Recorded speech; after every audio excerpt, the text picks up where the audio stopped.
yung issues ng availability, no? Yung supply issue dito sa ating bansa ang isa sa major concern natin. Alam naman natin na there are certain conditions na talagang PTU yung ating ipe-prefer over the other anti-thyroid drug which is methimazole. Sa mga buntis, Doc, na first trimester, ito yung isa sa mga instances na ginagamit natin or preferred natin ang PTU over methimazole. And bakit nga ba natin pine-prefer ang PTU over methimazole kapag kabuntis?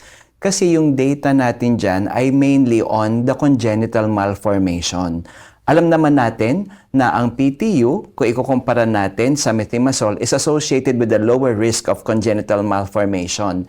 In fact, kung atin titignan yung ating mga studies like yung meta-analysis na na-publish lang recently, the use of PTU in the first trimester of pregnancy is associated with the 20% lower risk of congenital malformation. Kaya mas gusto natin gamitin ang PTU over methimazole, especially during the first trimester wherein organogenesis talaga yung main concern ng growing fetus.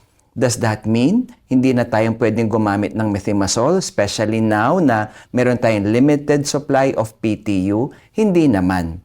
Yun nga lamang, syempre dahil mas gusto natin yung safer alternative, mas gusto pa rin natin gamitin ng PTU during the first trimester of pregnancy. Having said that now, can we use methimazole during pregnancy? The answer is still yes. Pwede naman. Kaya lang, we have to, of course, educate our patients and monitor them more frequently. Which means, kapag wala tayong maibigay na PTU, talagang mas madalas mo silang i-refer sa kanilang perinatologist, for follow-up.